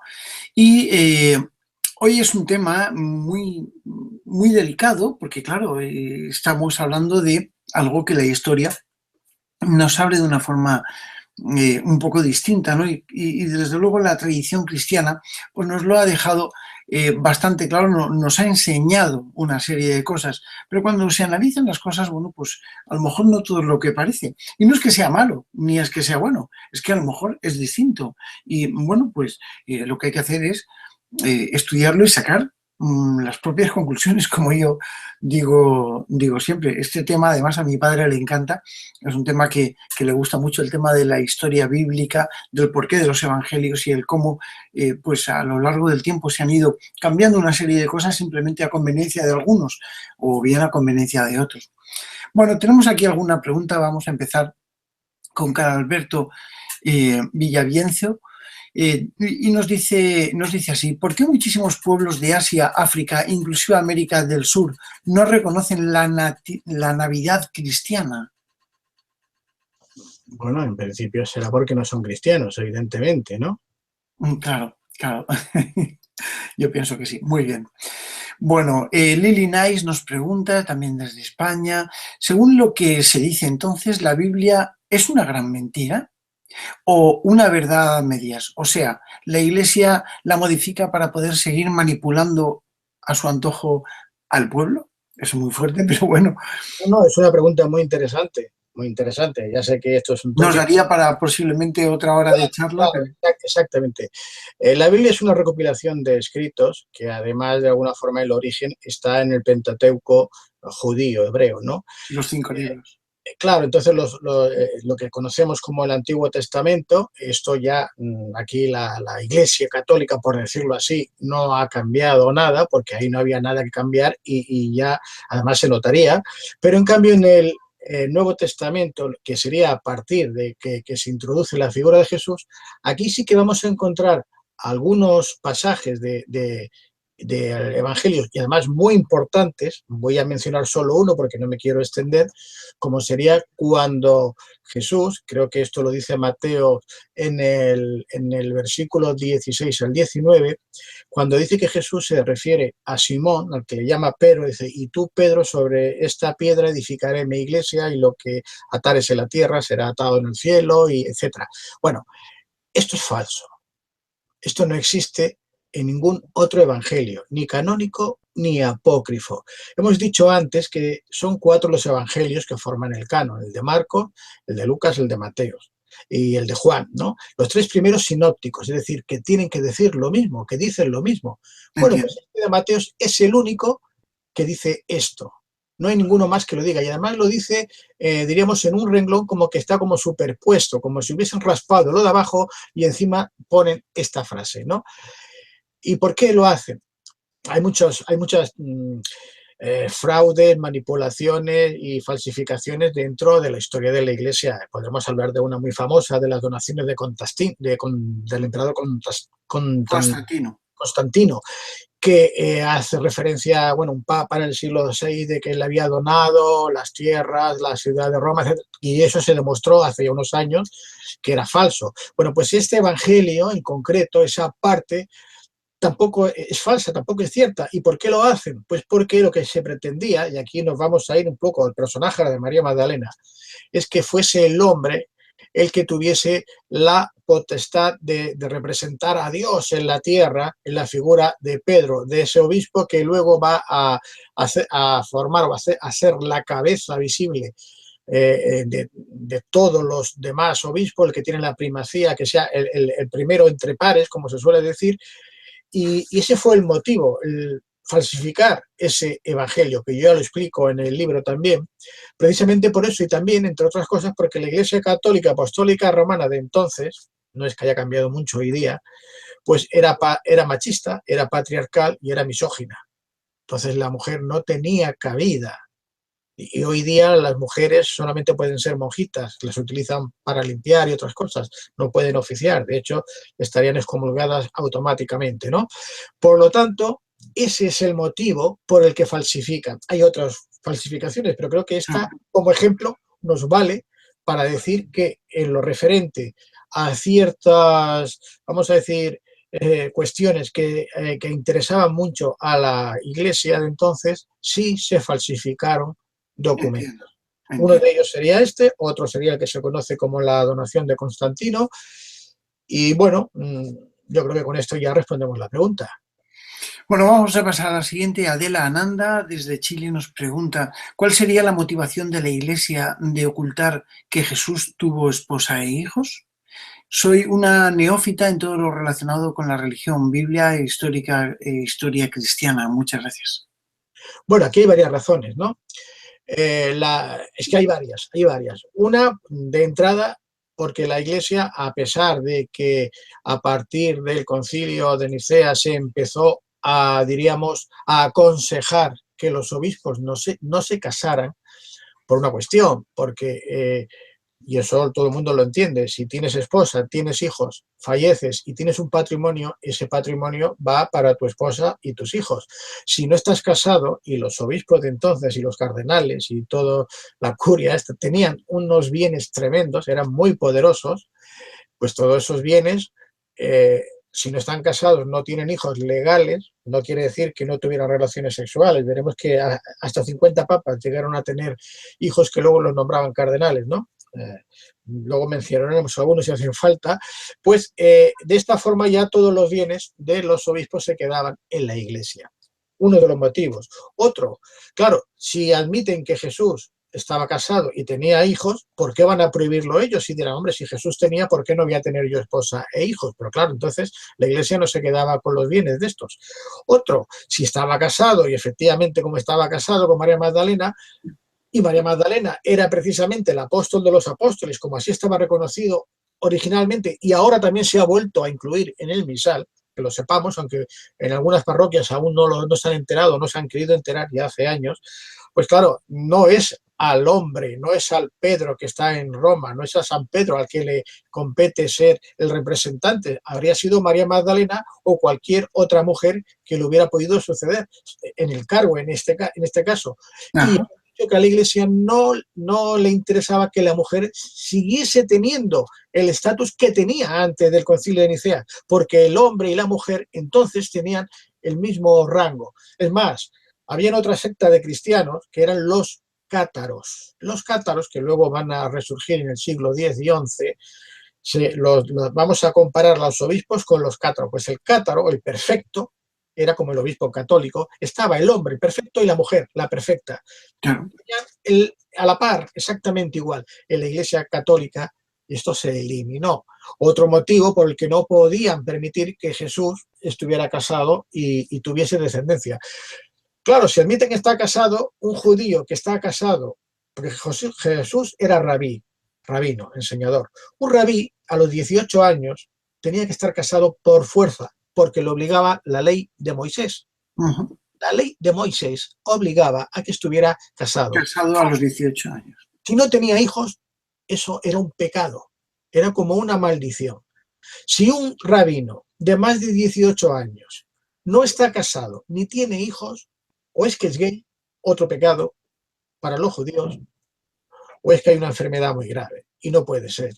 Entonces Jesús no solamente estaba casado, porque lo obligaba la ley de Moisés, sino que tenía hijos. De hecho, en el Evangelio apócrifo de Felipe se dice, hay tres apartados, tres versículos, voy a mencionar el que hace referencia a él, aproximadamente dice, existe el misterio del Hijo del Hombre, porque Jesús se hacía llamar a sí mismo el Hijo del Hombre, y el misterio del Hijo del Hombre, es decir, de Jesús. Dios le da al Hijo del Hombre, a Jesús, la facultad de crear, pero Jesús, tiene también la de engendrar. Está diciendo, parece un galimatías, que Jesús, que podía crear, que podía hacer muchas cosas, también engendraba como cualquier hombre y tenía un hijo. Es más, la fisiología, imagino, que era la de un hombre, claro. Todo, es que era un hombre, claro. Ya hemos hablado que en Nicea se produce la primera ruptura entre los que dicen que Jesús es una criatura de Dios, como nosotros, y los que dicen que no, ¿no? Bueno, entonces podría añadir algún motivo más, pero yo creo que con estos... Yo creo que ha estado bastante bien, poco atrevido, pero bueno, desde luego es lo que nos marca la historia, está claro. Bueno, aquí Cayús me envía un piropo y me dice que soy muy guapo y que seguro, yo no la veo, pero ella también seguro que será muy guapa, José Luis. Y José Luis, nuestro invitado, también es guapo. Aquí cada uno la guapura la llevamos dentro. Seguro que ella es muy guapa, así que muchas gracias, Cayús. Diego Márquez nos pregunta desde España, el Mesías fue un gran filósofo, lo demás es una argucia estrategia que se desarrolló como religión. Eso creo yo. ¿Usted qué opina al respecto? Bueno, de hecho, Jesús va a tener la palabra. Jesús no dejó escritos de su propia mano, a pesar de que conocía varios idiomas. Por lo menos no se han encontrado como tal, pero sí que dejó la palabra, que son sus mensajes. Y claro, qué mejor filósofo que el que te está dando un mensaje como el de Jesús, que dice, amaos los unos a los otros, todos sois hermanos porque sois hijos del mismo Padre. Por ejemplo, los mensajes de Jesús que son muy sencillos, muy fáciles y que desgraciadamente pues los que se dicen que son sus representantes son los que menos lo cumplen. Pero sí, en ese sentido, claro que era un filósofo. Ya, es impresionante. Nos hacen un comentario. Lili Nice, desde España, Liliana, dice, ¿puede, por favor, hacer un live sobre el tema de María Magdalena? Sería genial. Es decir, lo vamos a anotar porque indudablemente si alguien puede hacer un directo sobre María Magdalena, eres tú, José Luis. Así que ya desde este comentario ya te emplazo a que preparemos algo, ¿no? Gloria Huertas nos dice, los Reyes Magos. Fíjate que son las preguntas que yo tenía aquí preparadas, pero que no nos ha dado tiempo. Pero bueno, gracias a todos los espectadores que nos están ayudando. Los Reyes Magos, ¿quiénes eran? ¿De dónde eran? ¿Se encontraron? ¿Viajaban juntos?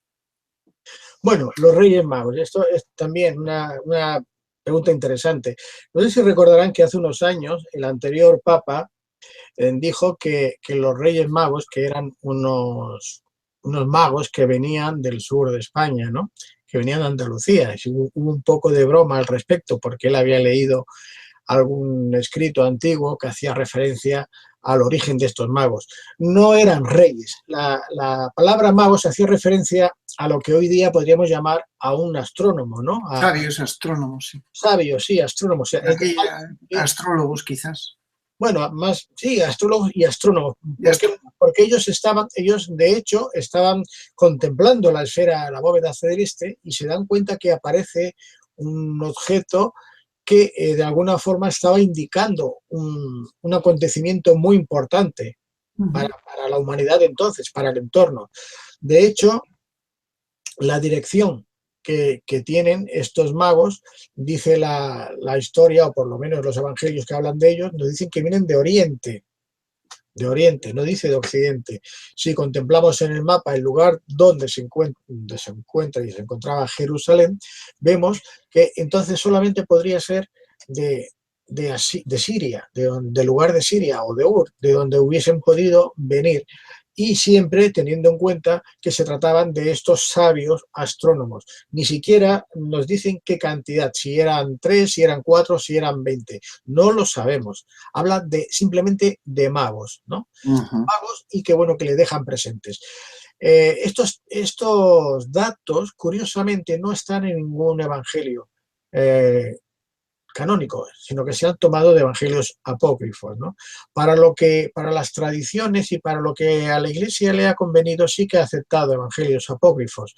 Para otras cosas que les complicaba un poco la situación, entonces los rechazaron muchísimos. En el Concilio de Nicea se quemaron cientos, gracias a que los monjes de Nicea hicieron copias de algunos de estos, pues en el año 1945, es decir, hace escasamente 70 años, el resto de la población, del público, tuvimos acceso al contenido de esos escritos, llamados evangelios apócrifos, porque incluso cuando se descubre en 1945 no se hacen públicos. La propia Iglesia, el Vaticano, con la excusa de que hay que traducirlos, se los queda durante no sé cuántos años, un montón de años. No se hacen públicos hasta recientemente, hasta hace quizás 20 años, ¿no? O menos, ¿no? Entonces, no podíamos conocer muchas de estas informaciones que ahora estamos dando porque esos escritos habían sido destruidos para que solamente quedasen esos 4 evangelios que la Iglesia utilizaría como el canon eclesiástico. Entiendo, entiendo. Nos hacen también un comentario bastante interesante, pero que yo creo que ha quedado ya un poquito reflejado. Dice Belén Bonal Guardiola, en el libro Urantia seguro que pone quiénes eran los magos, pero bueno, más o menos ya has comentado. Vamos a ver, el libro Urantia, si no tengo mal entendido, es un libro escrito por varias personas mediante la canalización, lo cual, pues hombre, como prueba o evidencia constatable, pues no creo que tenga mucha, ¿no? Yo no sé si quizás esas personas que han canalizado ese libro realmente lo que han canalizado es lo que sucedió y son los datos correctos. Ni yo ni nadie lo puede demostrar. Entonces, no es una prueba empírica, no podemos aceptar lo que se diga en ese libro porque es como una novela. A ver, por ejemplo, cuando Dan Brown habla de qué es tal, que dice, es una novela, entonces él se basa en algunos hechos, pero otra parte es cosecha de su investigación. Y otra es cosecha de su imaginación, está claro. Entonces, claro, no se puede tomar todo al pie de la letra porque no sabes lo que es cierto, lo que no, a menos que conozca la historia, ¿no? Claro, claro. Eso ocurre igual. Yo, con todos mis respetos, no puedo tomar como una prueba evidente lo que me digan en un libro canalizado por unos señores que no los conozco, que ni siquiera se dan a conocer, o por lo menos que yo sepa, en su momento no se conocían. Es importante que destaquemos que toda la exposición de hoy está rigurosamente presentada desde el punto de vista científico, es decir, desde el punto de vista de la investigación de la literatura y de, por supuesto, los manuscritos que nos han ido llegando al cabo del tiempo y que José Luis los ha recabado, los ha investigado y estudiado, ¿no? No es que no creamos en el contactismo, por supuesto, pero bueno, pues al fin y al cabo tenemos que basarnos en lo que se nos dice para poder demostrarlo, ¿no? Pero bueno, vamos a pasar a otra pregunta. Desde Colombia, Sandra nos dice, ¿existen escritos que hablan de los hijos y hermanos de Jesús? Sí, sí que existen. De hecho, estos de Sposini, que los he mencionado antes, cuando en el concilio de Nicea, antes, 7 años antes, en el 318 en concreto, se presentan ante este papa que he mencionado antes, que era Silvestre I, en el castillo, o sea, en el palacio de Letrán, de San Juan de Letrán, que se le ha regalado ya el emperador para que este hombre ya viva allí cómodamente. Se presentan a quejarse porque ya la Iglesia, desde el momento que había tenido contactos con Constantino. Hoy no te sale, Constantino. Luego lo repetiré 20 veces. Bueno, pues Constantino le regala el palacio al Papa Silvestre y se presentan aquí los descendientes de los hermanos de Jesús. O sea, el primer obispo de Israel fue Santiago, hermano de Jesús. Jesús, tengo que decir que él no era hijo único. Él tenía en total 8, o sea, 7 hermanos, con él 8. Eran 5 hermanos, 5 varones y 3 hembras. Estaba Jesús, estaba Santiago, estaba Jacobo, estaba José, estaba Judas y Jesús, 5. Y luego estaba Miriam o Mariam, luego estaba, creo que era Isabel, y otra hermana más que no sabemos el nombre. Eran 8 hermanos en total. Y en la Biblia nos hace referencia cuando está Jesús con los discípulos y aparece su madre, que por cierto no era María, era Mariam, el nombre de la madre de Jesús, con alguno de sus hermanos. Dice, aquí están tus familiares, tus hermanos, ¿no? Han venido. Y él dice, no, mi familia son los que tal. Bueno, que incluso cuando a la iglesia le decía, bueno, pero si aquí está diciendo que son sus hermanos, ¿por qué lo niega la iglesia? Y la iglesia decía que eran sus primos, cuando la palabra y la traducción se refería exactamente a hermanos, no a primos. Bueno, pues igual que se hablaba de que la Virgen María había sido virgen toda la vida, pues no, había sido virgen toda la vida porque tuvo más hijos, ¿no? Ujú. De hecho, la Virgen, la Madre de Jesús, se decreta que sea la Madre, la Teotocos, que quiere decir la Madre de Dios, en el concilio de Éfeso en el 431. O sea, se hace por real decreto. Claro. El que no esté de acuerdo es excomulgado automáticamente. O sea, así es como se le nombra a la Madre de Jesús, a María, como la Virgen, luego la Virgen María, la Madre de Dios, ¿no? Porque claro, al hacer que Jesús sea Dios, necesitan que también tenga una madre que sea madre, en este caso diosa o madre de un dios. No puede ser una mujer normal, ¿no?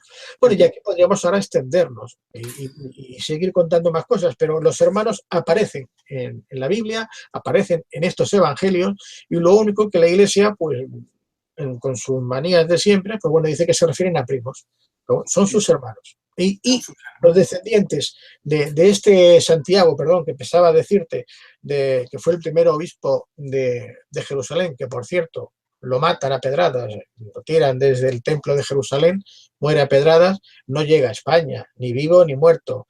Lo de Santiago de Compostela, la tumba de Santiago, no hace referencia al apóstol Santiago, hace referencia, y en este caso, te voy a decir, porque en el libro lo explico, a otro personaje que era un hereje para la Iglesia. Era el obispo hereje, Prisciliano. Otro día contaremos la historia de este personaje, que es muy interesante, ¿no? Bueno, la Iglesia, tú decías antes que iba solapando fechas y lugares, y este es otro de estos personajes que la Iglesia lo solapa con el de el Santiago Apóstol. Bueno, pues los descendientes de Santiago Apóstol, y luego le siguió en Jerusalén un primo de Jesús que era Jacobo. Los descendientes de estos, cuando llegan a esta fecha, el 300, se presentan ante el Papa Silvestre para quejarse de que estaban nombrando obispos griegos y que estaban cambiando toda la doctrina que tenían, todo lo que estaban haciendo hasta entonces. Incluso la iglesia matriz o madre estaba en Jerusalén, que había una especie como de impuesto del décimo, o sea, del diezmo sobre el diezmo, que se lo niegan y se van a quejar. Y le dice el obispo, bueno, sí era obispo, pero el Papa Silvestre I les dice que a partir de entonces quien va a regir la Iglesia en todo el mundo va a ser el emperador Constantino, porque ya estaba decidido así desde arriba antes de bajar. Así que se olviden de seguir con su doctrina y que a partir de entonces va a ser la doctrina que va a imponer Constantino. Y estos desposini, que así se llaman, a partir de entonces van a ser perseguidos, como explico en el libro con los datos, y la Iglesia Católica va a mirar por todos los medios que ningún descendiente, ningún desposini siga con vida, o por lo menos que se pueda reproducir. Llegaron a crear hasta un gueto para que no se pudieran ni reproducir. Algo tremendo, ¿no? Bueno, nos quedan 1, 2, 3, 4, 5 preguntitas. Vamos a intentar reducirlas un poquito. Son súper interesantes, pero bueno, y además bebe agua porque te estás pegando ahí una paliza. Te estoy dando yo la paliza hoy, pero bueno. Nos dice Lili Nice, nos pregunta desde España, ¿y qué dice la tradición del espíritu de la Navidad el 21 de diciembre? Bueno, el 21 de diciembre coincidiría, como hemos dicho, con la fecha del solsticio de invierno. De invierno. Es cuando se inicia el solsticio de invierno en el hemisferio norte. Es lo único que hay aquí para decir. Yo sepa, no sé si se refiere a otra cosa. Yo imagino que yo creo que se tiene que referir al tema del solsticio, pero bueno, ahí está. Fátima Veras, desde Nueva York, nos dice, ¿existe el Evangelio de María Magdalena según lo dice el Código da Vinci? Sí, sí, no, no según lo dice el Código da Vinci. Existe el Evangelio que se conoce como de María Magdalena. Es más, existe también otros llamados evangelios, son apócrifos, por supuesto, Los ¿no? apócrifos. Que sería el que se conoce como la Pistis Sofía, Mm. también donde nos habla de la hipóstasis de los arcontes, donde María Magdalena tiene un protagonismo total hablando con Jesús. Y bueno, luego hay también en los evangelios apócrifos, hay muchas referencias, pero incluso hay algunos autores que llegan a afirmar que el Evangelio de San Juan, de Juan, en realidad lo había escrito María Magdalena. Pero esto ya aquí no tengo pruebas para afirmarlo. Sé que hay muchos autores que así lo han dicho, pero sí que existe el Evangelio de María Magdalena. De la Ajá. Algún día hablaremos de eso y yo creo que pediremos permiso para extendernos un poquito más, pero bueno. Patricia Neschuk, mejor dicho, nos pregunta desde Argentina, ¿por qué cree que después de enterarse de semejante noticia los pastores no se lo contaron a nadie? Bueno, eso no lo sabemos y no lo contaron. Sí que lo contaron porque Me imagino que se extendería, ¿no? nos dicen que entre ellos lo hablan y lo van contando a todo el mundo. Le dicen, id y propagar. Claro que lo contaron, por Claro. supuesto. Lo contaron. Pues entonces vamos a pasar a la siguiente pregunta. Gracias, Patricia. Juan Castro desde Venezuela nos dice, ¿María también era de la familia real? María era de una familia real.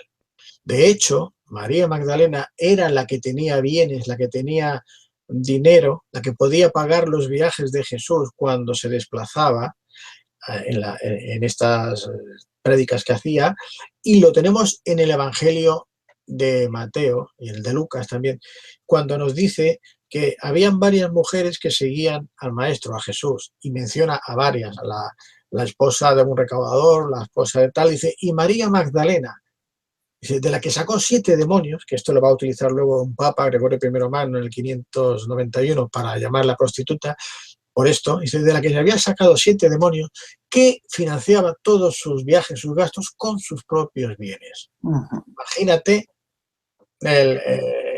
digamos, el poder económico que debía tener, Para poder soportar todo esto, claro. porque no es Jesús solo, es Jesús con sus 12 íntimos, más gente, más las mujeres, que había muchas mujeres, más que hombres que seguían a Jesús. Otra de las cosas que también la Iglesia ha ocultado mucho, ¿no?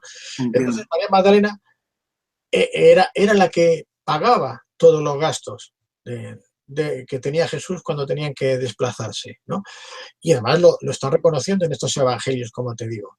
Luego, cuando hablemos de María Magdalena, y entremos aquí porque esto sí que tiene tela para explicar bien y demostrar, porque se demuestra con los propios evangelios, la gran mentira, otra de las manipulaciones que hizo la Iglesia con el personaje de María Magdalena. Lo no comprendido es mucho y cada vez más nos damos cuenta de que somos más ignorantes de todo. Nos hace un comentario Héctor Martínez, dice, no entendí, se dijo que los magos aparecían solo en los apócrifos, sin embargo aparecen en Mateo.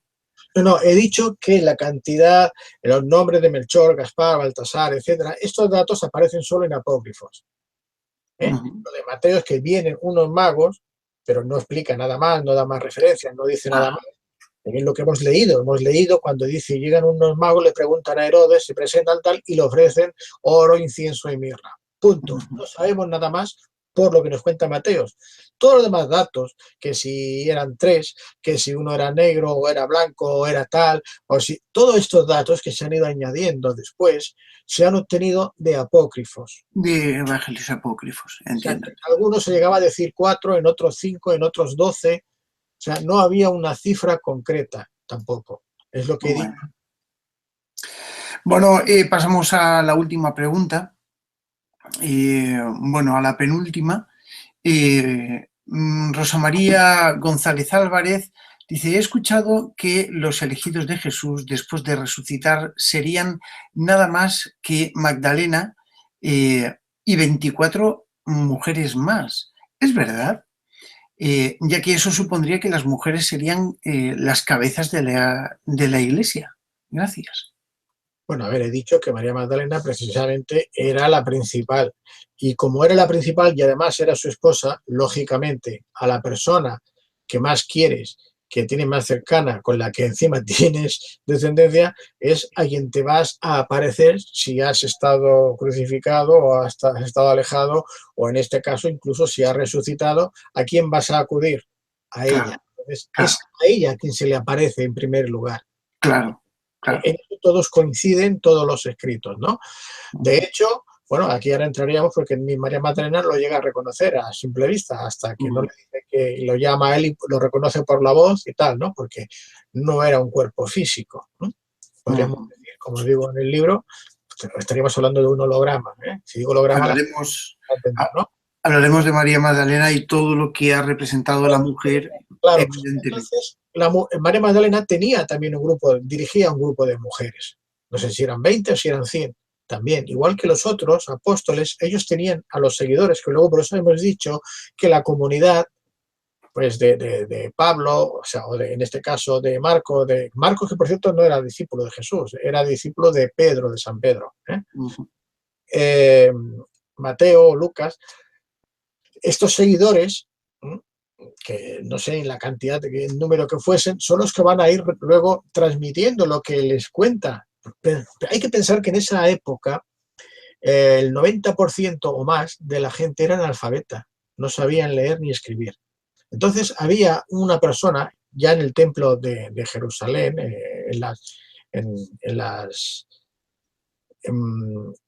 sinagogas judías, cuando iba el hombre, el rabino, el que le tocaba leer, ese hombre tenía que interpretar lo que estaba leyendo según su entendimiento y transmitirlo a los demás. Claro. Con lo cual, el que escuchaba lo que le estaba diciendo aquel. Si aquel cambiaba alguna interpretación a su manera y lo decía así, es lo que los otros van a escuchar. Esto nos recuerda un poco a ese juego del teléfono cuando éramos pequeños, que nos poníamos todos uno al lado de otro sentados y le decías al oído a uno una palabra, aquel se la decía al otro, el otro, cuando llegaba al último no se parecía en nada a lo que había dicho al La principio. deformación del mensaje. Claro, entonces es muy posible que eso también haya sucedido. Por eso vemos que los otros dos evangelios posteriores al de Marcos, el de Lucas y el de Mateo, se llaman sinópticos, en base sí que habían sido copiados de este, habían tomado la información, ¿no?, del de Marcos. Y mujeres, pues hombre, la mujer como no tan, o sea, ahora no es tanto como entonces, pero la mujer estaba prácticamente denostada. Fíjate que en las sinagogas tenían que estar aparte, no podían leer ellas, ni podían estar con los hombres, ni podían...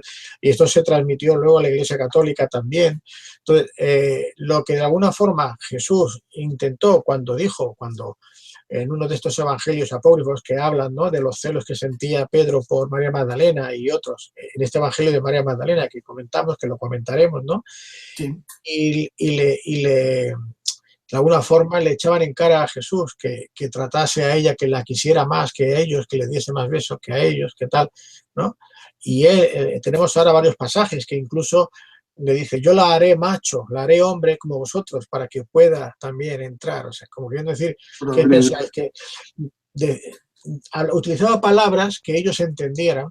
O incluso tenemos ahora en el 2010 o así, apareció un trozo de un papiro, de un manuscrito, un trozo que es como una tarjeta de crédito de grande, no es más. Está por una cara medio borrada, pero por lo otro se lee perfectamente y habla Jesús a sus discípulos y les dice, ahí tienes la foto además, Sí, y, sí, y les dice, ella es mi esposa, vivo con ella. Exacto, este es. Aquí. Y en este trocito es suficiente para ver cómo el propio Jesús ya está diciendo que María Magdalena es su esposa, que él vive con ella. Y bueno, viene a decir algo así como, y que revienten los que no estén de acuerdo, ¿no? O sea, como diciendo ya como un poco así como enfadado, y los que no os guste, reventad o algo así. Entonces imagínate, sí, además lo dice así, ¿no? Que reviente, lo dice textualmente, además, como diciendo, bueno, ya estoy harto, ¿no? Entonces, claro que ahí tenemos documentos y evidencias, y bueno, y ahora, pues, cuando hablemos de María Magdalena, vas a ver la cantidad de evidencias que salen, ¿no? Bueno. No sé si ya me he desviado un poco de la No, pregunta. en absoluto. Solo que te da pie. Nos quedan dos preguntitas. Vamos a hacer los cuentos porque nos hemos ido ya de tiempo bastante. pero bueno, siempre es un placer. Gastón Rodríguez Freitas nos dice desde Uruguay: estimado José Luis, ¿por qué decirnos Jesús de Nazaret en vez de Jesús de Belén? ¿Será que acaso no nació donde creemos? Muy buena Gracias, pregunta. Bueno, excelente exposición. no lo he dicho, es cierto, no lo he dicho. Jesús de Nazaret no es, el nombre no es un gentilicio, no es porque haya nacido en Nazaret. Nazaret, de hecho, no existía en esa época con ese nombre. El lugar sí, pero no se llamaba Nazaret. Es más, era un lugar pagano, donde se hacían rituales paganos, no tenía nada que ver con esto, ¿no? Jesús él pertenecía a una secta, vamos a decir subsecta de los esenios, que eran los nazareos o nazaritas. Los nazareos o nazaritas, que además tenían entre varias peculiaridades la de dejarse el cabello muy largo, la barba larga, como siempre vemos representado a Jesús, ¿no? Hacían una serie como lo que hoy día llamamos promesas, voy a estar un año sin hacer esto y tal. Bueno, eran muy, en este sentido, eran muy rígidos. Y la mala traducción que se hizo en su momento de Jesús el Nazareo o Nazarita era decir de Nazaret, como si hubiera nacido en Nazaret. Él no nació en Nazaret, evidentemente. Él nació camino a Belén, ni siquiera tampoco nació en Belén, En Belén. porque uno nos habla de que nació en un establo y el otro que nació en una cueva. Fíjate, entre los evangelistas tampoco se ponen de acuerdo el lugar exacto, si era un pesebre o si era una cueva. Entonces, se refiere a su condición de ser miembro de la secta de los nazareos o nazaritas. Y de hecho tenemos varias evidencias que lo confirman.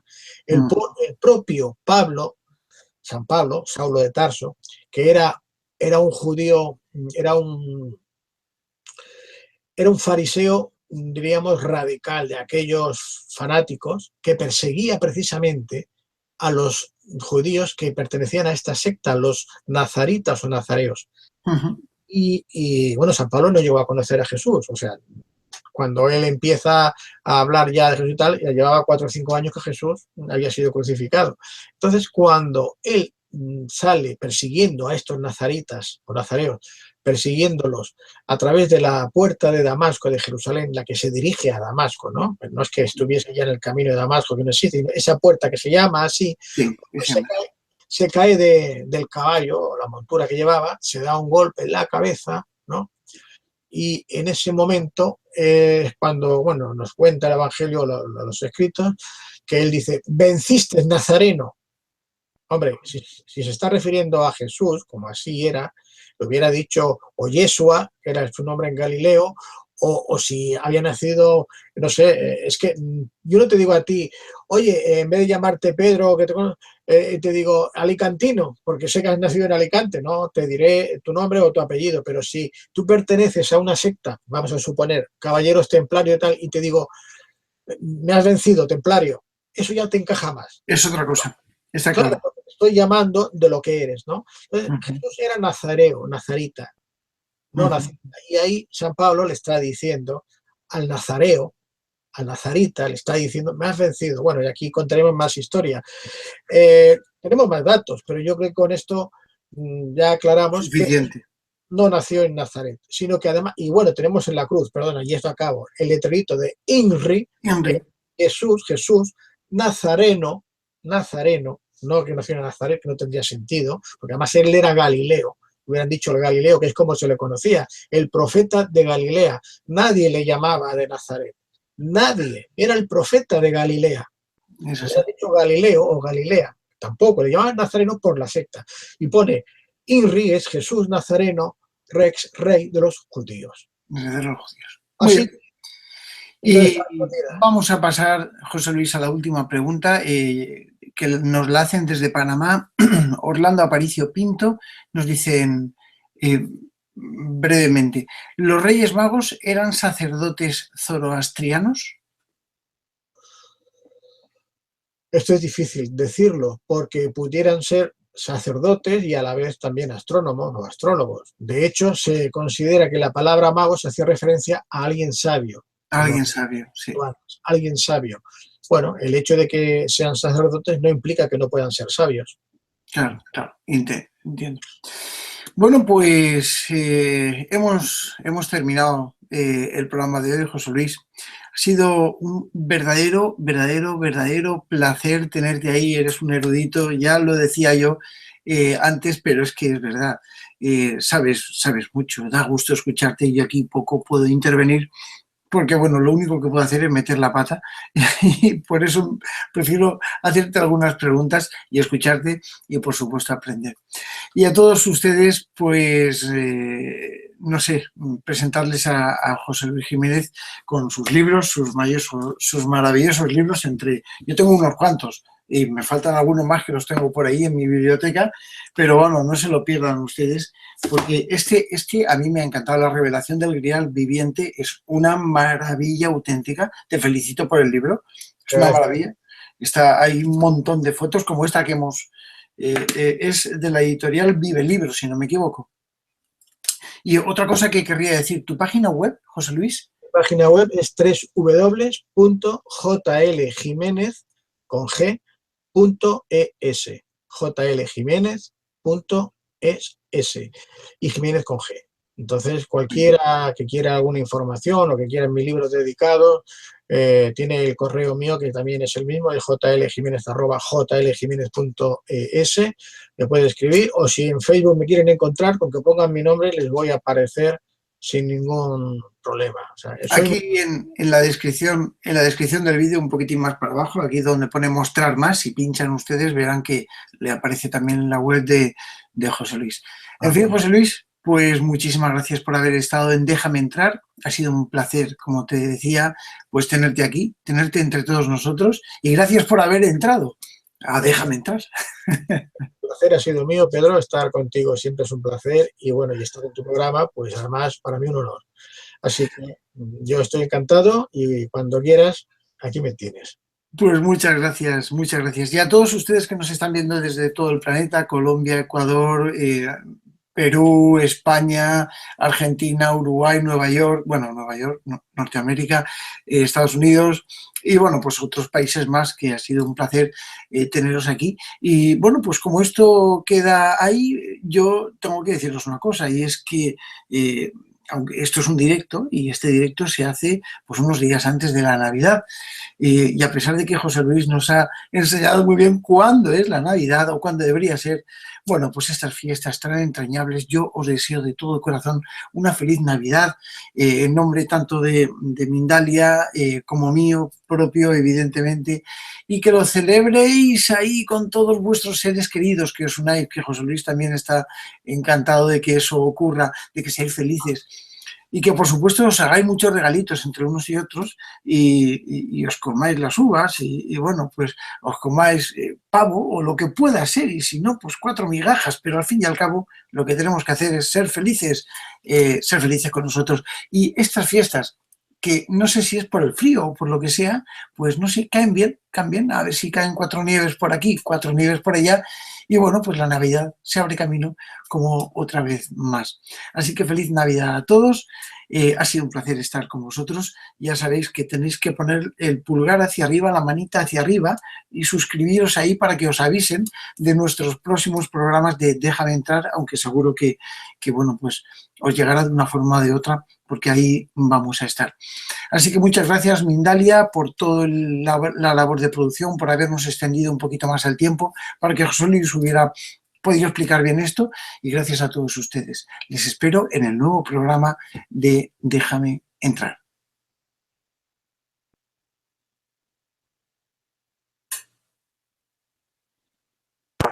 Three, two, one, zero, ignition.